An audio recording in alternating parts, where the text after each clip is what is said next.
3 그리고 4주의 일진사주 명리학 제818강 시작하겠습니다.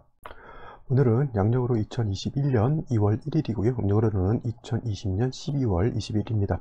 오늘 명시 경자년 기축월 경진일이 되겠고요. 오늘의 일진은 경진이 되겠습니다. 자, 오늘 살펴볼 사주 명식은 일간 경금이 되겠고요.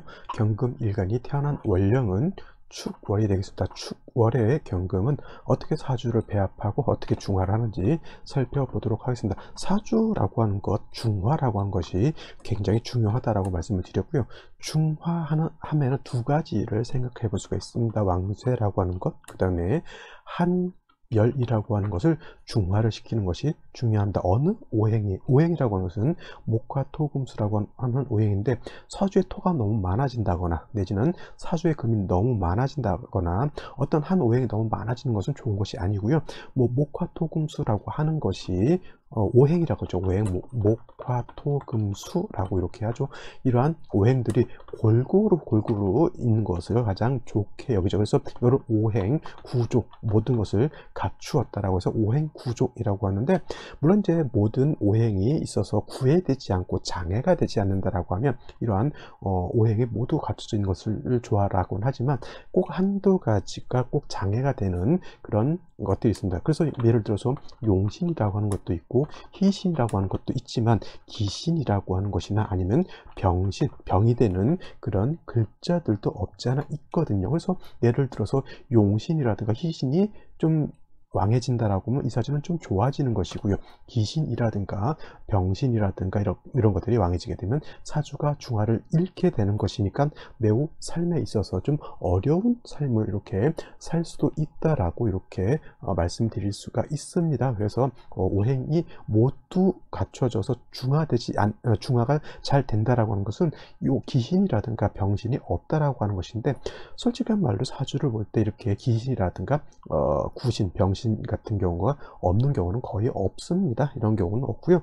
꼭 사주 중에 그러한 것들이 있는데, 대운이라든가 세운에서 용신이라든가 희신 같은 것이 득세를 하면 이 사주는 좋은 운로를 가는 것이고, 반대로 기신이라든가 병신 같은 것이 힘을 얻게 되면 이런 것들은 어떻게 돼요? 안 좋은 운을 만나게 된다라고 하는 겁니다. 자, 아시겠죠? 그래서 왕세라고 하는 것과 한열이라고 하는 것, 추우냐 더우냐를 중화시키는 것이 바로 사주를 보는 기본적인 골간이다라고 볼 수가 있는데, 그래서 제가 이 일진 강의를 할 때는 그런 거 있잖아요. 신살 같은 거 있잖아요. 그런 것들을 강의를 하지 않습니다. 왜냐하면 사주를 볼 때는 큰 틀에 있어서 음양 오행의 그러한 재화를 보는 것이 더 중요한 것이지, 예를 들어서 12신살, 겁재천, 진연열, 망장망, 영육화 이렇게 해가지고 이 12신살 외우면서 무슨 살이 있으면 좋고 장성이 있으면 좋은데 어떤 살이 있으면 나쁘다, 이런 것들은 약간 좀 유치한 그런 이론이다라고 말씀을 드리겠습니다. 그래서 그런 것들은 나중에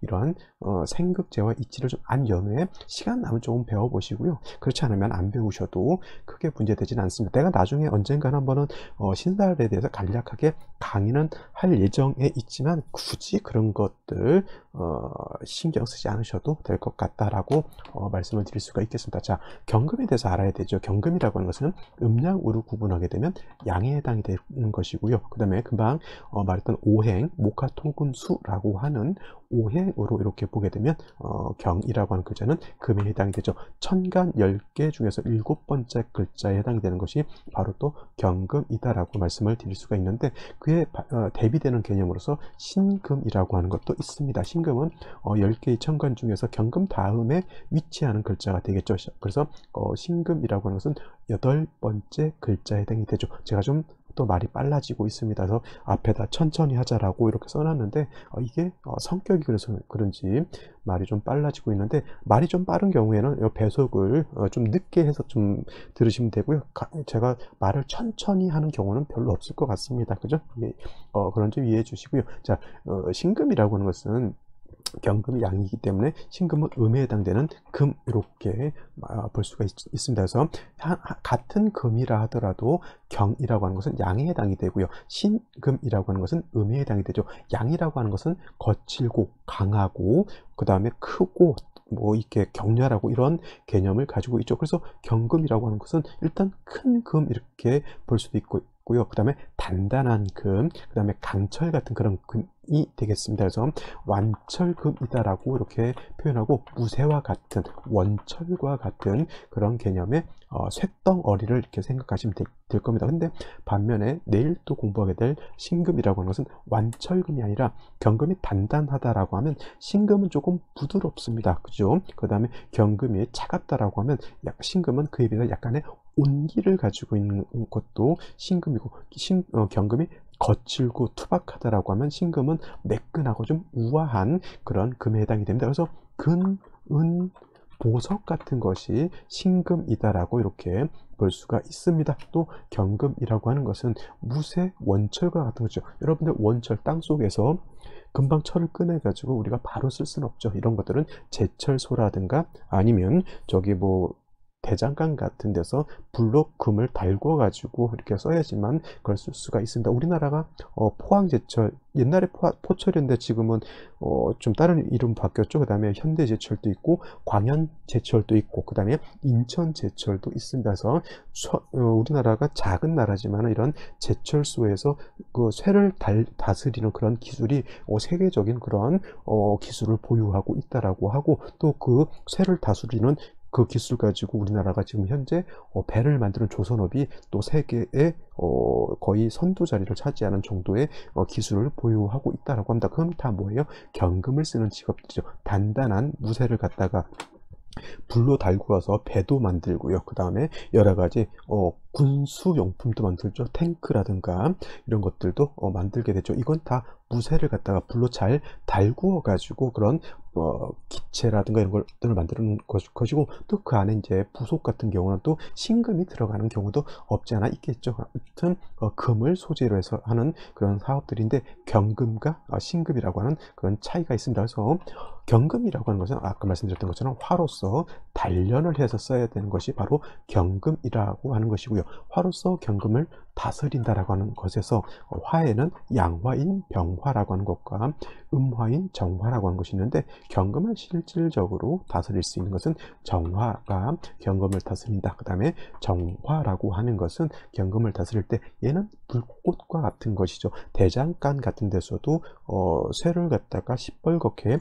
달구기 위해서는 뜨거운 열기가 필요한데 그것이 정화인데 정화를 뜨겁게 하기 위해서는 나무라든지 석탄이라든지 이런 연료가 있어야 됩니다. 그래서 경금이 정화를 쓸 때는 반드시 간목이라고 하는 연료, 즉 인성으로 정화한테는 인성이 되는 것이고 경금한테는 재성이 되는 것이죠. 편재. 그래서 경금이라고 하는 것은 용도가 있기 위해서는 정화로서 단련하고 재성으로서 정화를 보좌해 주는 그런 국세가 된다라고 볼 수 있겠습니다. 근데 반면에 신금이라고 하는 것은 음금에 해당이 되고요. 금은 보석과 같은 것이기 때문에 다시 화로서 금을 다스리는 용도는 필요치 않습니다. 집에 있는 여러분들 반지, 보석 같은 경우를 불로 다스린다라고 하는 것은 물론 이제 디자인이 나빠서 새로운 디자인들을 녹여서 새로 만드는 그런 개념으로도 생각할 수 있는데 그거는 뭐예요?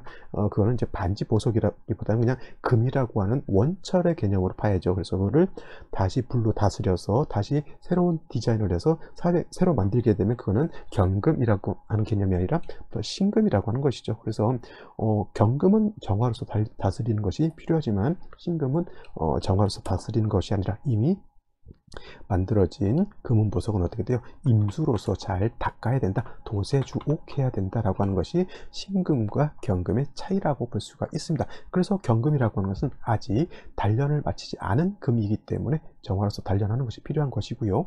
신금이라고 하는 것은 이미 단련을 마친 금이기 때문에 다시 화를 분다라기보다는 임수로서 잘 만들어진 금은 보석을 맑고 밝고 깨끗하게 다스린다 이렇게 생각해 주시면 되겠습니다. 자, 다음으로 경금일간이 태어난 원령, 축, 월에 대해서 한번 살펴보도록 하겠습니다. 제가 아까 말씀드렸던 것처럼 사주는 중화라고 하는 것이 중요한데 왕세라고 하는 것과 그 다음에 한열이라고 하는 것이 중요하다 그랬죠. 다시 한번 써드릴까요? 왕세, 어느 오행이 왕하냐 약하냐, 그 다음에 기후가 차가우냐 더우냐, 한열이라고 하죠. 그래서 찰 한자에다 더울 열자죠. 왕할 왕자에다 쇠할 쇠자. 그래서 왕세와 한열인데, 이 왕세와 한열을 가장 크게 내포하고 있는 개념이 바로 이 월령, 월지라고 하는 겁니다. 그래서 일간도 중요하지만 일간의 특성도 가장 중요하겠죠. 내가 나를 알아야지. 지피지기면 백전백승이라고 나를 아는 것이 가장 중요한 거고, 그 다음에 어느 월령에 태어났는지를 알아야지 이 오행이 왕하냐, 그 다음에 기후가 차가우냐 더우냐를 알 수가 있습니다. 그래서 월지라고 하는 개념 안에는 계절이라고 하는 그런 개념을 가지고 있는데, 축월이라고 하는 계절은 겨울이 되겠죠. 겨울 중에서도 만동이라고 해요. 만동, 늦을 만자에다가 겨울 동자를 써서 만동이라고 하면 뭐예요? 늦겨울이라고 하는 그런 개념이 바로 축월입니다. 그래서 축월, 만동, 그래서 늦겨울이라고 해서 날씨가 춥지 않느냐? 그렇지 않습니다. 그죠? 올해 지금 1월인데도 엄청 춥습니다. 경자년이 뭐예요? 천간 경금 지지자수라고 해서 5운6기로 이렇게 보게 되면은 다 금수에 해당이 되기 때문에 해자 축월, 겨울에 올해가 그렇게 좀 덥다라고 한 게 아니라 매우 춥다 이렇게 느껴지는 겁니다. 그래서 늦겨울이라고 해서 춥지 않은 것이 아니라 엄동설한이라고 이렇게 생각해 주셔야 되고요. 그냥 춥다 이렇게 생각하지 마시고, 남극이라든가 북극 지방 같이 영하 몇 도까지 떨어질까요? 영하 한 40도, 50도 그 이하로도 떨어지는 것이 남극 대륙, 북극 북극이잖아요. 그죠? 이렇게 엄청나게 춥다라고 생각하시면 됩니다. 모든 만물이 얼게 되죠. 땅도 얼고요, 쇠도 얼고요, 물도 얼고요, 나무도 얼게 됩니다. 모든 만물이 영하 4, 50도 들어가면 얼기 때문에 용도가 크게 떨어지죠. 그죠? 물도 얼게 되면은 마치 얼음이 되면 마치 금과 같이 돼버리잖아요. 그죠? 그래서 물이라고 하는 것도 녹아야지 물로서 존재하는 것이고, 땅도 얼게 되면 그것도 마치 금과 같이 단단해져 버리기 때문에 농사를 지을 수도 없고요, 그 다음에 어떤 생명체를 키울 수도 없다라고 하는 겁니다. 축월이 이러한 개념이기 때문에 반드시 해동해야지만 어떤 것들도 용도가 생기게 되죠. 바로 축월이라고 하는 것은 화라고 하는 것이 절대적으로 필요한 그러한 계절이 바로 이 축월인 것이고요. 또 축월이라고 하는 건, 축은 뭐예요? 축은 토에 해당이 되죠. 토, 진술, 천간으로는 무기가 다 무기토, 기토가 토가 되고, 지지로는 진술, 충미 다 토가 된다라고 이게 볼 수가 있죠. 그래서 진월, 술월, 축월, 미월 모두 토가 왕한, 그죠? 토왕절이다라고 말씀드릴 수가 있겠습니다. 토왕절이라고 하는 뜻은 뭐예요? 토가 왕한 계절이다라고 하는 뜻인데, 중요한 것은 축월은 토가 왕하면서 겨울이기 때문에 어떤 땅 동토다라고 말씀드릴 수가 있습니다. 얼어있는 얼음 동자를 써서 언땅이다라고 이렇게 한자를 쓸 수도 있고, 겨울 동자를 써서 겨울의 땅, 얼어있는 겨울의 땅이다라고 이렇게 볼 수 있는데, 중요한 건 뭐예요? 얼었다라고 하는 거죠. 언땅은 생기가 없다라고 하는 겁니다. 그래서 경금이라고 하는 것이 축월에 태어났을 때는 축토라고 하는 것은 인성에 해당이 되죠. 인성, 나를 생해주는, 토는 생하죠. 금을 생해서 인성이기 때문에 경금 자체가 월지의 생조를 받는 것이고, 그 다음에 축이라고 하는 지장간 안에는 개수라고 하는 것, 신금이라고 하는 것, 그 다음에 기토라고 하는 것이 있기 때문에, 신금이 있기 때문에 경금이 축의 통근도 할 수 있고요. 그 다음에 축 안에는 기토라고 하는 것이 있어서 생조도 이렇게 받을 수가 있습니다. 근데 뭐예요? 얼어 있기 때문에 언 땅은 금을 생하기가 좀 어렵습니다. 여러분들 밀가루 반죽을 떠가지고 수제비를 하려고 하는데 이런 경우가 있죠. 밀가루를 반죽을 했는데 지금 당장 해먹질 않아. 그래서 냉장고에 넣는다고 하는 것을 어떻게 돼요? 자칫 잘못해가지고 냉동고에다 넣어버리면 반죽이 얼어버립니다. 그러면 그 얼어있는 반죽을 하려면 녹여야지만 하는 것이지, 얼어있는 것을 갖다가 그대로 수제비를 뜰 수가 없죠. 똑같습니다. 토라고 하는 것도 녹아 있어야지 금을 생하는 것인데, 얼어있는 땅은 금을 생하기가 어렵다는 얘기죠. 그래서 반드시 축월의 경금이라고 하는 것은 뭐가 있어야 된다? 축토 자체도 얼어있고요, 축월의 경금도 얼어있기 때문에 반드시 화라고 하는 것이 있어서 땅을 녹여주고 금도 따뜻하게 해 주어야지만 금도 용도가 생기는 것이고요. 토도 용도가 생긴다라고 볼 수가 있습니다. 여기서 지금 제가 병화라고 하는 것을 말씀을 드렸는데, 병화는 견금을 단련하는, 아까 말씀드렸던 견금을 단련하는 용도라기보다는 어떤 용도? 해동, 조후, 따뜻하게 조후하는 용도로 쓰는 것이고요.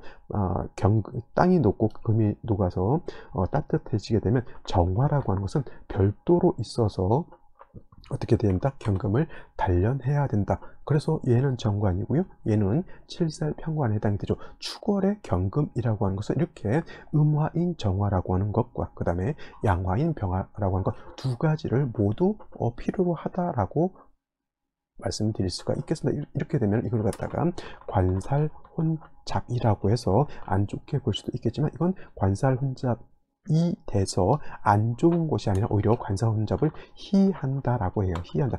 관살혼잡됨을 꺼리는 것이 아니라 기뻐한다라고 이렇게 해서 희자는 기쁠 희자를 이렇게 쓰죠. 그래서 이런 거는 이제 명리서적 볼 때 이제 이런 말들이 나옵니다. 그래서 상관, 관살혼잡 이렇게 하면 뭐예요? 관살혼잡 되는 것을 꺼리는 것이 아니라 좋아한다 라고 하는 겁니다. 그래서 병화로서는 축월의 한기를 따뜻하게 해주고, 정화로서는 견금을 갖다가 어떻게 합니까?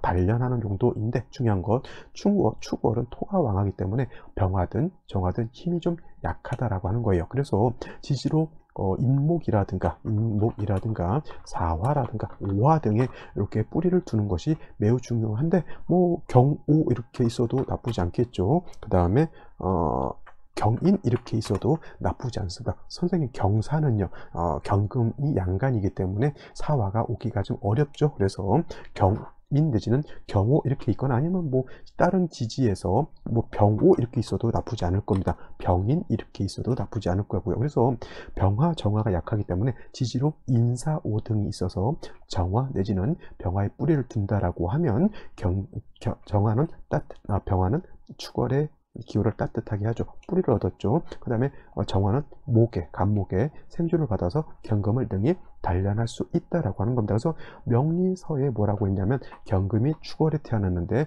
병정화 간목을 모두 보게 되면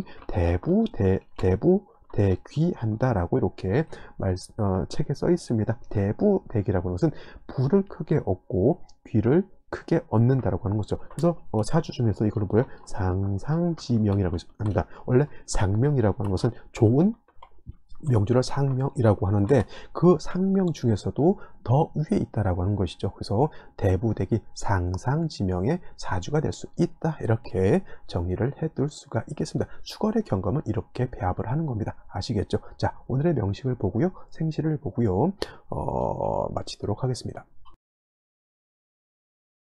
자, 오늘의 명시, 견금일간이 토왕절인 축월에 태어났다라는 사주가 되겠고요. 일단 격국이라고 하는 거 놓고 보게 되면, 아까 말씀드렸지만 축토라고 하는 것은 토생금, 토가 금을 생하기 때문에 견금 입장에서 축토를 보게 되면 인성인데, 견금이라고 하는 것은 양금에 해당되고요. 그 다음에 축토라고 하는 것은 이거는 음토가 되죠. 그래서 진술토는 양토가 되는 것이고, 그 다음에 축미토는 이거는 음토가 됩니다. 음토. 그렇기 때문에 양금이 음토를 받기 때문에 이거는 인성 중에서도 정인이 되죠. 그래서 격은 정인, 격 이렇게 놓고 볼 수가 있습니다. 자, 월간의 기토라고 하는 것이 이렇게 다시 또 투출되어 있기 때문에 이것은 축중의 본기 기토가 이렇게 투출되어 있죠. 원안적인 정인격이다라고 볼 수가 있겠습니다. 그리고 해월이라든가 자월 같은 데 견금이 태어났을 때는 금이 아니라 수가 왕이기 때문에 일간 자체가 약하지만,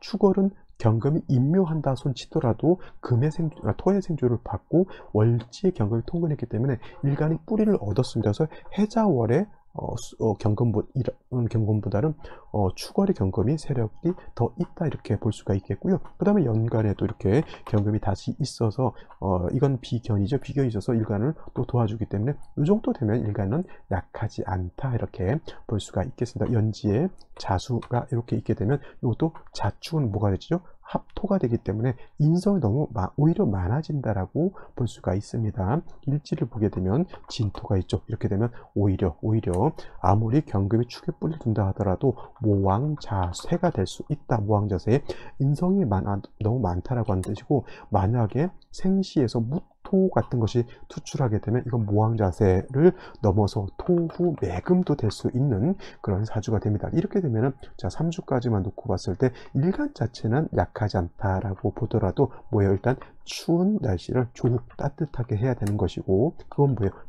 병화가 있어야 되는 거고, 그 다음에 경금을 단련해야지만 경금의 용도가 생기죠. 정화도 반드시 있어야 되는데 화가 약하니까 지지로 인사호까지 갖춰야 되는데 생시에서 그 모든 거를 갖추기는 좀 어려울 겁니다. 그죠? 그러니까 예를 들어서 화를 갖추고 목을 대운해서 본다거나, 목을 갖추고 화를 대운에서 보는 것들이 필요한데, 일단 중요한 건 병화 한 점 정도는 있는 것이 가장 필요하다. 일단 해동을 해야지. 정화가 없고 병화만 있으면은 귀는 못 얻는다 하더라도 부는 얻을 수 있다는 얘기죠. 거기다 대고 재성이 화를 생겨주면 이건 재성의 용도도 있기 때문에 뭐 크게 뭐 명예를 얻지는 못하더라도 자기 먹고 사는 재물은 얻을 수 있는 사주가 되는 것이기 때문에, 일단은 화를 얻는 것, 화 중에서도 뿌리 있는 병화를 얻는다라고 하면 더 좋은 국세가 될 수 있을 것이다. 이렇게 말씀드릴 수가 있겠습니다. 생시 간단히 알아보도록 하죠.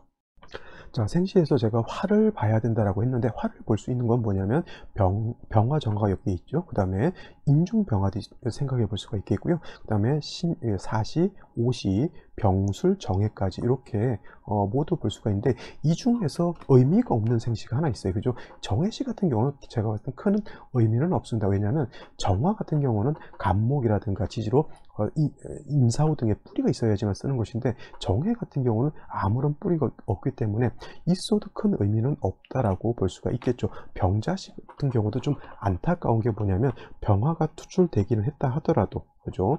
병자가 되겠죠. 병자가 여기 투출됐다 하더라도 병화가 뿌리가 없습니다. 이런 경우에는 반드시 목화운을 봐야지만 병화가 힘을 얻을 수가 있는데, 금수운으로 가게 되면 병화가 더 약해지겠죠. 그 다음에 자진합 수가 되니까 수가 더 왕해져서 오히려 병화를 더 위축시키는 그러한 역할을 하게 됩니다. 자, 병술시가 되면 또 병화가 도출되긴 하는데, 이렇게 자축합토가 되죠. 이렇게 또 진술상충이 되죠. 자축합토에서 토가 왕해지죠. 그 다음에 진술상충해도 토가 약해지는 것이 아니라 토가 다 왕해집니다. 그래서 병화가 간신히 술중정화에 뿌리를 뒀었는데, 진술상충하게 되면 술중정화가 날아가 버립니다. 그래서 병화가 약하죠. 이것도 마찬가지로 무조건 어디로 가야 된다? 목화운으로 가는 것이 일단 조후하는 그런 차원에서는 좋다라고 말씀드릴 수가 있겠죠. 정축시 같은 경우도 토는 왕해지는데 거기 정화가 뿌리가 없다라고 하는 것이 문제인 것이고요. 이렇게 된다라고 하면 말씀드렸던 것처럼 토왕절이 주거에 진토까지 있고 무토가 투출하게 되면 이거는 거의 매금이다라고 볼 수가 있습니다. 근데 좀 뭐라 그럴까, 인중에 있는 간목으로서 이 토를 제거할 수는 있다 손치더라도 지지에 있는 인목 하나 가지고는, 인중 간목 하나 가지고는 좀 매우 부족하고요. 그 다음에 아까 제가 말씀드렸던 조후의 차원에서는 인중에 있는 지장간에 있는 병화가 있기 때문에 그 정도에서는 조금 의미가 있다 손치더라도, 이건 토가 너무 많아진다라고 하는 것, 사람이 인성이 너무 많아서 토후 매금이 되면 사람이 좀 많이 우매해진다라고 이렇게 명리서에 써 있고요. 신사시 같은 경우는 그냥 사중병화로서 조후하는 용도로 쓰는 것이 쓰는 용도가 있고요. 이모시 같은 경우에는 오중에 있는 정화를 볼 수가 있는데, 이 사주는 문제가 뭐냐면 임수가 투출한 것이 문제가 됩니다. 그래서 이런 경우에는 이 화가 살아나야 되는데, 임수가 위에 있게 되면 수가 이 화를 갖다가 억누르려고 하는 그러한 단점이 없지 않아 있다, 이렇게 볼 수가 있겠습니다. 그래서 이 정도 보게 되면 화를 얻긴 얻는데 화가 뿌리가 없거나 내지는 뿌리가 있는데도 매우 약하거나 해서 조금은 중화를 많이 좀 얻지 못하는, 중화가 되지 않는 그러한 사주가 되는 것이 좀 많죠. 이렇게 얻을 수 있는 생시가 지금 많이 없는 것 같습니다. 그렇다 하더라도 목화운을 본다라고 하면 조금 어느 정도는 종운은 할 수 있겠지만 금수운으로 가면 오히려 한습해지기 때문에 반드시 화를 얻는 것이 생시에서 화를 먼저 얻는 것이 가장 중요하다, 이렇게 말씀을 드리도록 하겠습니다. 자, 오늘은 여기까지 설명드리도록 하고요. 저는 내일 또 찾아뵙도록 하겠습니다. 감사합니다.